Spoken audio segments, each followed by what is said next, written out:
Some roads don't end, they just fold. Somewhere between what was and what will be, that's where I drive. Through towns that forgot their own names, through skies that remember too much.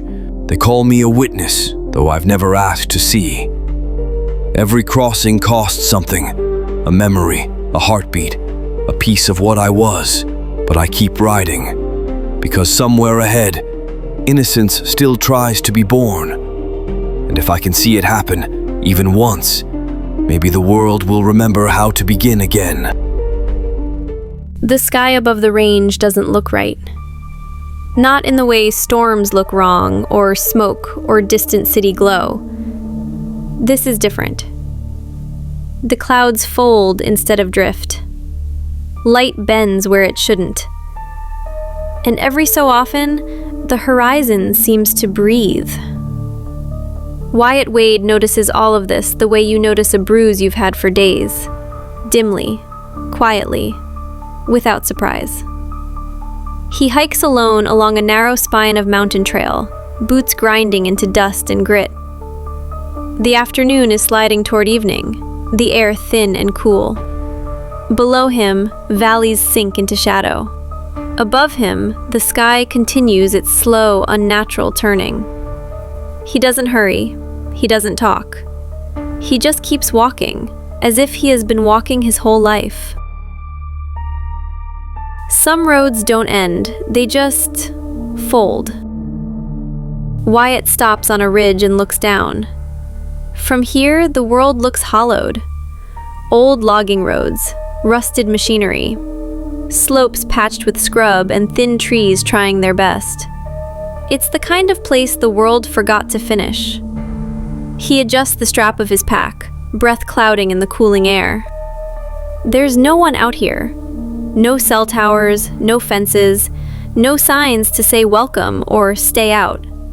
Just the quiet. And the sky that doesn't behave. He starts walking again. After a while, the trail bends along a rock face and begins to descend. The angle of the land changes, and with it, the angle of his view. He's no longer looking at the mountains. He's looking into the cuts between them. That's when he sees it. At first, it's just a shape that doesn't belong. A wrong-colored stone, a strange shadow, something lodged in a pocket of the slope where nothing should be. He squints. Not a rock, a roof. Wyatt stops again, hand resting lightly on the cool stone beside him. 100 meters below, half hidden by scrub and old slides of dirt and rock, sits a truck and camper. Or what used to be one. The truck is big, long-hooded, old enough to have stories etched into its rust. The camper on its back is boxy and faded, windows dark. From up here, the whole thing looks like a forgotten animal that lay down and never got up again. There's no road leading to it anymore. Whatever track once existed has been eaten by time and landslide. The vehicle is stranded, like a beached ship on the slope. Wyatt tilts his head. He shouldn't care. It isn't his problem. It isn't his business. He adjusts his pack. Then he leaves the trail. Every threshold begins the same way, with a step you didn't plan to take. Wyatt picks his way down carefully, boots sliding on loose stone. Dust puffs under every footfall. Dry scrub grabs at his jeans. By the time he reaches the shelf where the truck rests, his palms are scraped and his lungs are working a little harder. Up close, the vehicle feels even more out of place. The truck is a color that used to be blue. The paint is sun-stripped and scar-worn, like it spent too many years beneath a sky that forgot mercy. The chrome is dull, the tires half buried, the camper's seams stained by rain and time. It should feel dead. It doesn't. Wyatt stands a few paces away, listening. No wind hum, no animals, no distant highway, just the faint whistle of high air and the echo of his own breathing. The cab windows are dark. The camper door is closed. He clears his throat. Hello. Anyone in there? No reply. Of course, he's alone up here. He knew that. He takes a step closer. The air changes. It's subtle.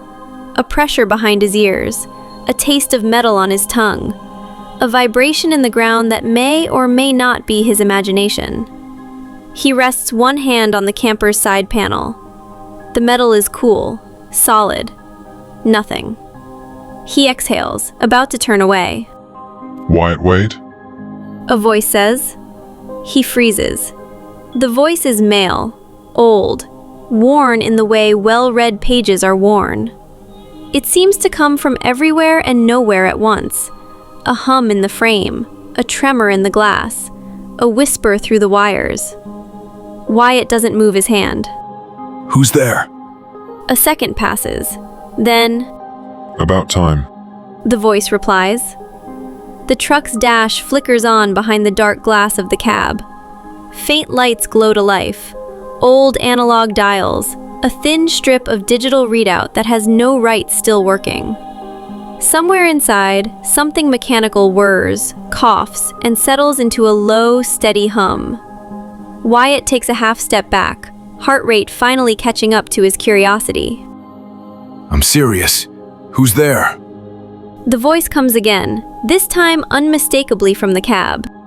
The name's Eli, It says. and you're late. Wyatt stares at the truck for a long, quiet moment. Most people would run when the metal starts talking. He doesn't, and that's why it's him. Wyatt steps closer again until he can see his reflection faintly in the truck's windshield. The glass returns a ghost version of him. A man in his late 20s maybe, a little worn around the edges but not broken. He looks more surprised than afraid. What are you? The faint glow inside the cab steadies. The old man's voice gains a thread of warmth, like it's remembering how to be awake. Tired. But we can talk about models and specs later, if that's your thing. Right now I'm more interested in something else. Yeah? Why you're standing where you are, and not miles away like everyone else who ever passed overhead. Wyatt glances back up at the ridge. The trail is a thin line now, almost invisible against the stone. I saw you. He says simply. Most do. Few come down. Fewer knock. A pause. You didn't even knock. Just grabbed the side like you were checking if I was real. Are you? The old engine hums a bit louder, like a chuckle. Real enough to get you off this mountain before the fold finishes. Wyatt frowns. The what? The wind shifts. For a moment, the sky above them twists too far, like someone nudging a painting off center. The clouds ripple in a pattern he can't name. His stomach has the sensation of being in an elevator that just changed its mind and direction. He steadies himself against the camper. The fold. The part where the world rearranges its furniture. You didn't think the sky was doing that for fun, did you? Wyatt looks up again. The swirling feels closer now. What's happening? The threshold's closing. You've seen endings, but this is not an ending. This is a turn. Wyatt swallows once and looks back at the truck. How long have you been here? Long enough to rust. Not long enough to get used to it. You hikers come and go. Most keep their eyes on the ground. You didn't. That tends to mean something. I was just curious. Curious is a good start. You going to open the door, or are we going to discuss metaphysics from the outside? The door handle on the driver's side is only a few feet away. It might as well be across a canyon. Wyatt looks at it. His fingers flex once at his side. He doesn't know this thing. He doesn't know this mountain. He doesn't know why he left the trail, why he's not already turned around and gone back to the comfort of the path, the comfort of the familiar. He only knows that the sky is wrong, and the truck isn't, and something inside him is tired of walking alone. He reaches for the handle. The metal is warm now.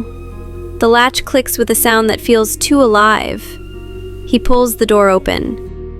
The cab smells like dust, old vinyl, and the faint lingering trace of some long-ago cologne that tried its best to be rugged. The seat is worn but intact. The steering wheel is cracked in a few places, the dashboard a mix of analog gauges and one small rectangular panel pulsing with soft, pale light. The light brightens when he leans in. Have a seat. Eli says, as if they're meeting in a diner instead of on a fractured slope under a folding sky. Wyatt hesitates only a moment before climbing in.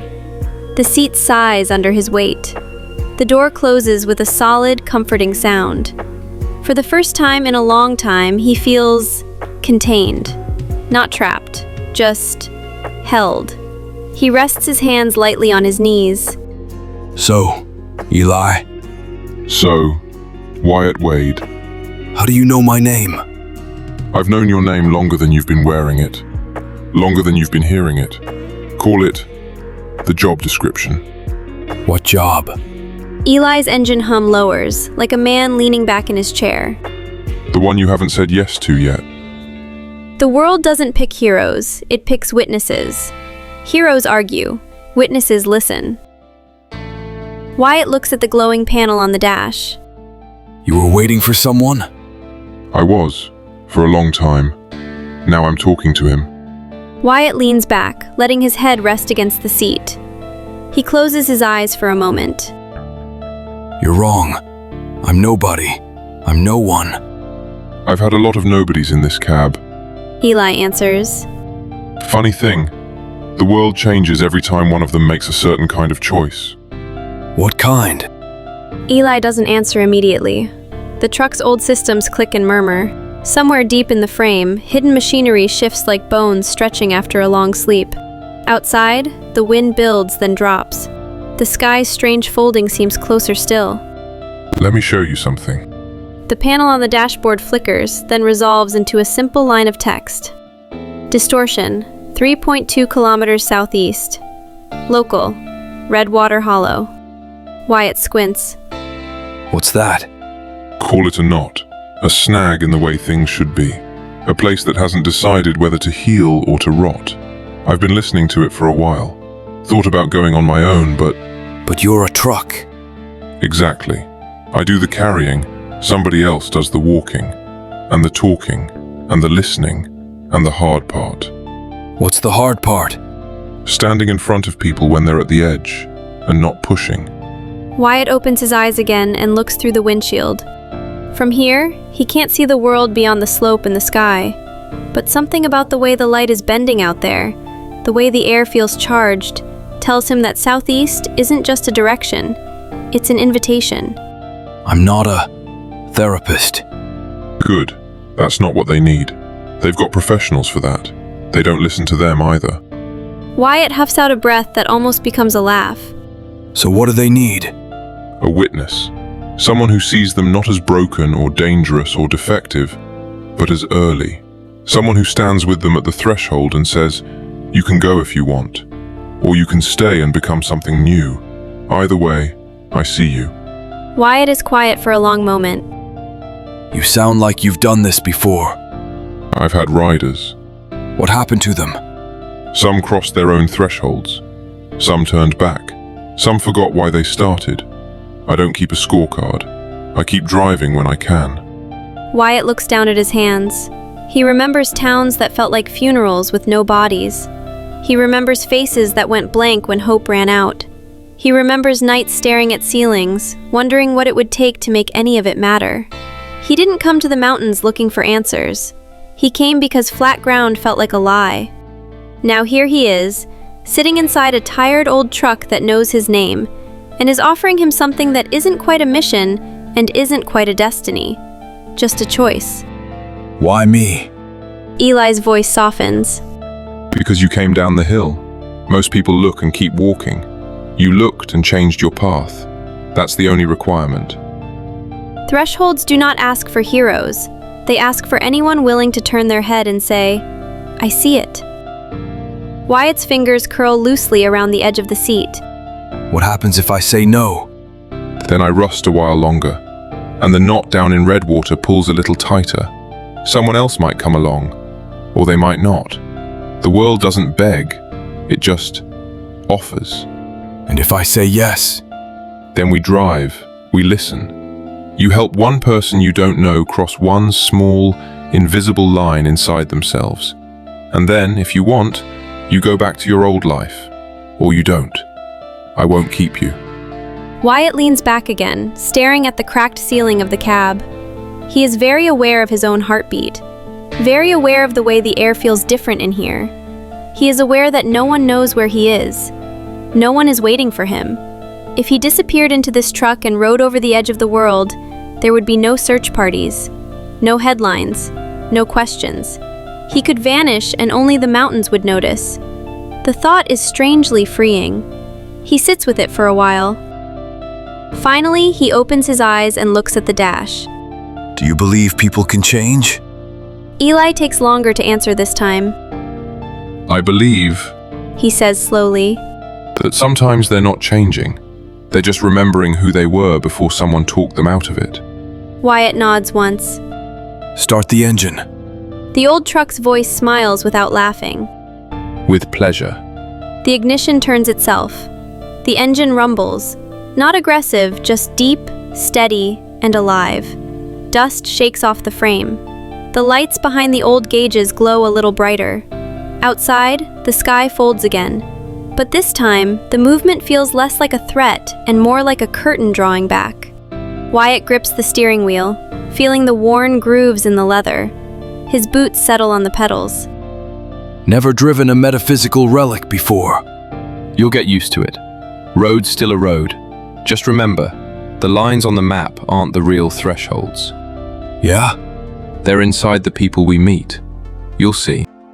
Some roads end at cul-de-sacs and dead stops. Some at oceans, walls, or borders. But the real endings are the ones inside us. And sometimes, if we're lucky, someone shows up with enough patience to sit with us while we decide whether to turn around or step through. Wyatt shifts the truck gently into gear. The tires, half buried and stiff, fight it at first. Then something deeper than rubber remembers how to move. The vehicle creaks, lifts, and rolls forward, climbing awkwardly up the broken shelf of earth. Rocks clatter down the slope. Dust billows.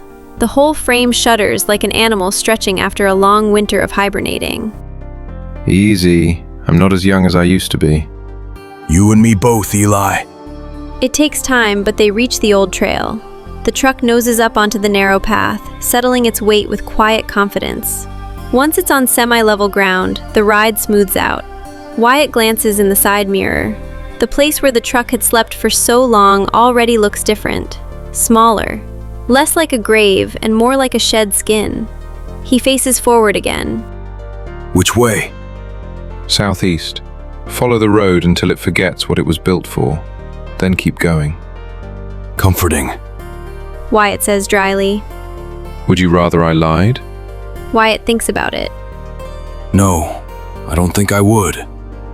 The sky continues its slow, strange folding as the truck winds along the mountainside. Valleys open up on either side, shadows deepening into the kind of darkness that carries stars if you look long enough. Somewhere ahead, the faint suggestion of a town's glow begins to stain the horizon. Not bright, not joyful, just present, like a bruise under the skin. Redwater. Wyatt nods. He doesn't know what waits there. He doesn't know who he will meet, or what threshold they'll be standing on. He only knows that he said yes, and that for the first time in a very long time, the road in front of him feels less like an escape and more like a purpose.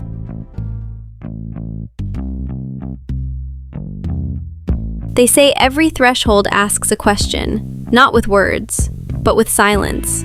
Tonight, a man who thought he was nobody climbed into an old truck on a mountain and agreed to listen. The town ahead won't know his name. The people he meets may never remember his face.